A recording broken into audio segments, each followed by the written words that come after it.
Le Seigneur soit avec vous et avec votre esprit. Évangile de Jésus-Christ selon saint Luc. Gloire à toi, Seigneur Jésus. Luc chapitre 5, du 1er au 11e verset.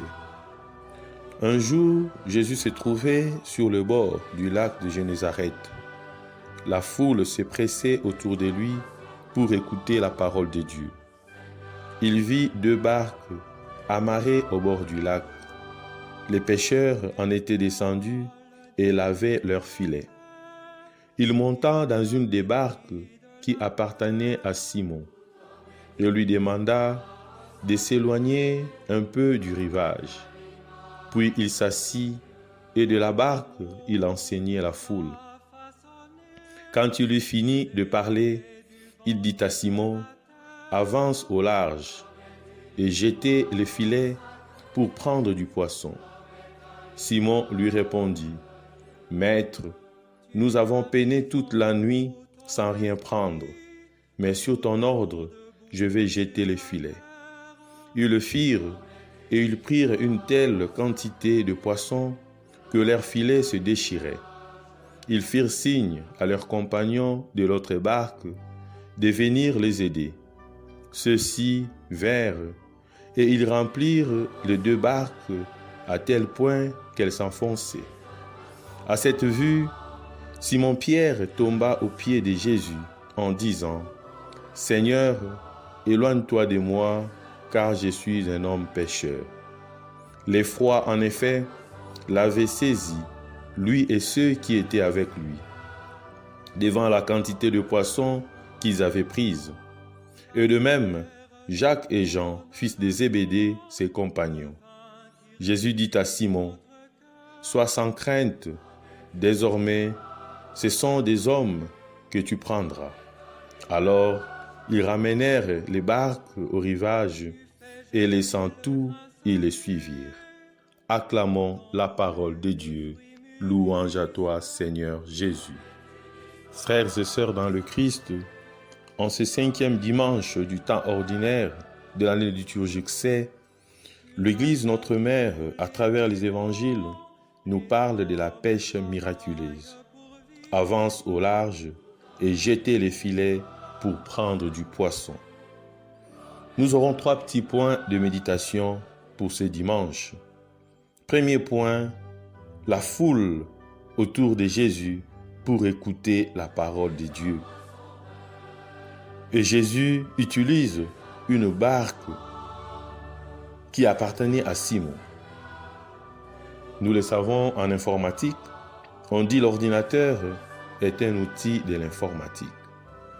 L'outil ne fait pas le travail à la place de l'être humain, mais l'outil facilite le travail.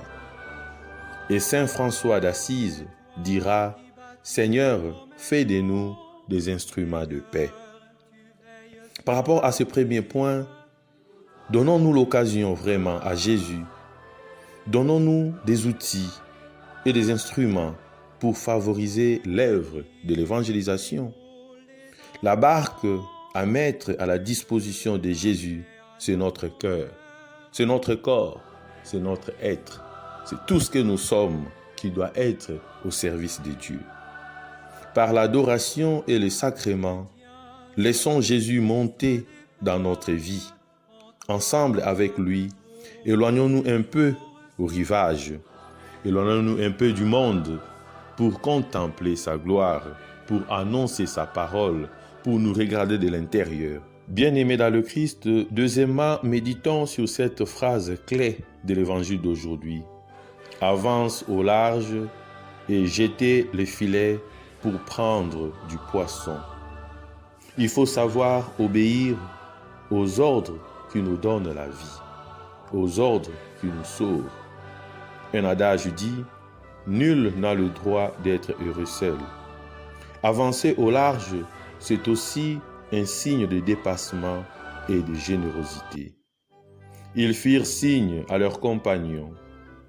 Nous devons apprendre à partager les merveilles de Dieu avec les autres, avec les pauvres, avec ceux qui nous entourent, nos parents, nos amis, nos enfants. Pousser au large nous invite à renoncer aux certitudes toutes humaines, ne pas être trop sûr de nos connaissances, trop sûr de nos sécurités, de notre métier, de notre science, de notre savoir, mais nous ouvrir à la parole de Dieu. Et troisièmement, à cette vue, on nous dit Simon-Pierre tomba aux pieds de Jésus. Laissant tout, ils le suivirent. Bien-aimés dans le Seigneur, on ne possède que le bonheur qu'on donne.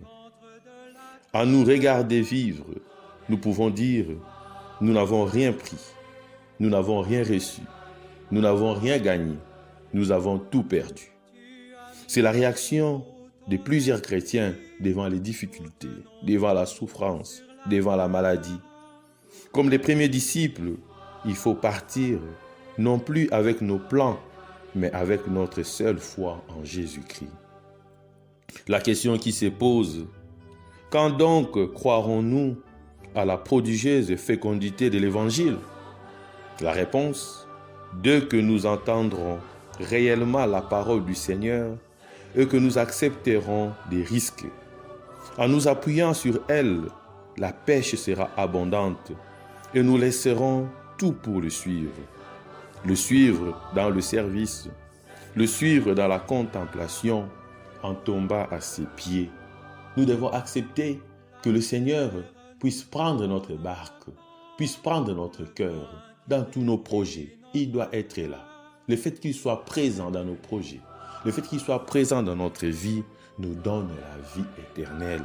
Cela nous permet de réussir, car plusieurs fois, nous n'avons pas réussi simplement parce que nous faisons les choses seuls. Laissons ce Jésus monter dans cette barque, même si nous avons l'impression que nous n'avons rien gagné. Demandons au Seigneur, bien-aimé dans le Christ, de nous donner la foi qui nous permettra de renoncer à notre conception de l'efficacité et de pousser au large. Animés par la foi, nous allons découvrir qu'il est notre Dieu.